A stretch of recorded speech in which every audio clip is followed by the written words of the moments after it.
কিছুক্ষণ আগের যে ঘটনা, অর্থাৎ এই কিছুক্ষণ আগে এখানে ইয়াবা ট্যাবলেট সেবন করতেছিল, আমাদের উপস্থিতি টের পেয়ে কিন্তু তারা পালিয়ে যায়। কিছুক্ষণ আগে যে সেবন করেছিল সেই সরঞ্জামাদি কিন্তু এখানে দেখা যাচ্ছে। দর্শক, আমরা ফেসবুকের মাধ্যমে জানতে পারছি যে কুমিল্লার ময়নামতির যে রেশম বাগানটি আছে, এখানে পরিত্যক্ত বেশ কয়েকটি ভবন রয়েছে। এই ভবনগুলোতে অসংখ্য মাদকের আখড়া আমরা জানতে পেরেছি। সেই মাদকের আখড়া আপনাদের সামনে তুলে ধরার জন্য আমরা আবার চলে এসেছি, আপনাদের মাধ্যমে একটু দেখানোর চেষ্টা করব। আসুন আমাদের সাথে।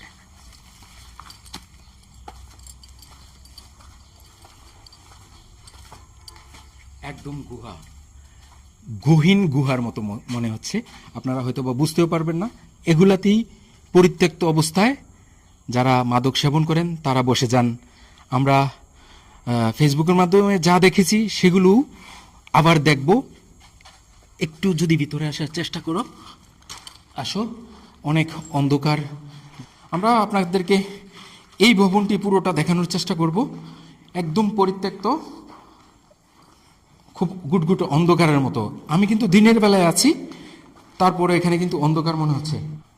এই ভবনটি ছাড়াও কিন্তু আশপাশে আরো কয়েকটি ভবন আছে পরিত্যক্ত, ওগুলাতেও চলে। তবে এই ভবনটিতে খুব বেশি আকারে মাদক সেবন করা হয়। আমরা যেগুলো দেখেছিলাম ফেসবুকের মাধ্যমে, এখানে যে ইয়াবা ট্যাবলেট সেবন করার যেই সরঞ্জামাদি সব কিছুই কিন্তু এখানে রয়েছে অসংখ্য। অর্থাৎ এখানে বোঝা যাচ্ছে যে প্রতিনিয়ত এই জায়গাটিতে মাদক সেবন করা হয়। এদিকে কিন্তু আরেকটি দরজা রয়েছে, আমি আপনাদেরকে একটু দেখানোর চেষ্টা করব। এখানে ঠিক পাশেই ময়নামতি স্কুল অ্যান্ড কলেজের যেই ভবনগুলো, ঠিক পাশেই এখানে এখানে সীমানা প্রাচীর দেয়া আছে। সীমানা প্রাচীর বেয়েই কিন্তু সবাই এখানে চলে আসে। ঠিক আশেপাশে আরেকটা ছোট ঘর রয়েছে, সেই ঘরটিতে আমি আপনাদেরকে নিয়ে যাব। আপনারা আমার সাথে আসুন।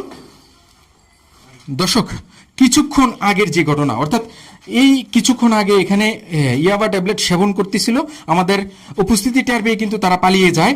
এই যে ইয়াবা সেবন করার যে কিছুক্ষণ আগে যে সেবন করেছিল সেই সরঞ্জামাদি কিন্তু এখানে দেখা যাচ্ছে। এই যে সিগারেট বা যা যা কিছু লাগে ইয়াবা সেবন করতে, সেই সরঞ্জামাদি কিন্তু এখানে একদম তরতাজা হিসাবে রয়েছে। প্রত্যেকটা রোমে রোমে কিন্তু একই অবস্থা, একই চিত্র। দর্শক, আমরা যেই ময়নামতি রেশম বাগানের পরিত্যক্ত ভবনগুলোর যে চিত্রগুলো এতক্ষণ ধরে কিন্তু আপনাদেরকে আমরা দেখানোর চেষ্টা করেছি, বিভিন্ন যেই পরিত্যক্ত রুমগুলো, প্রত্যেকটা রুমে যে মাদকের আসর বসে সেই জিনিসগুলো আপনারা এতক্ষণ দেখলেন। আমরা যদি আপনার কাছ থেকে একটু জানতে চাই, আসলে আপনি এখানে তো কাজ করেন বা ঠিকাদার হিসেবে আছেন, কি দেখেন, আসলে কি পরিস্থিতি এখানে বলেন? আসলে আমি কি বলবো, মানে বর্তমানে বাংলাদেশের যে পরিস্থিতি, যুব সমাজ একেবারে ধ্বংস। আমি এই জায়গার মধ্যে দীর্ঘ কয়েকদিন যাবত আমি কাজ চালাইতেছি। আমি হয়তো দেখতেছি আমার মানে অনেক ছোট ভাই বা আমাদের সমতুল বা একটু বড় সাইজের মানে যারা চলাফেরা করে, সবারই আমি মোটামুটি এই জায়গার মধ্যে লাগ পাইছি। এখন চোখে চোখে পড়লে আমার লজ্জা করে, বুঝছেন। এখন আমি যে নামটা বলবো, এই নামটা বলারও আমার মানে এত খারাপ লাগতেছে যে এত ভালো ভালো বংশের ছেলেরাইয়া এই জায়গার মধ্যে ইয়াবা সেবন করে।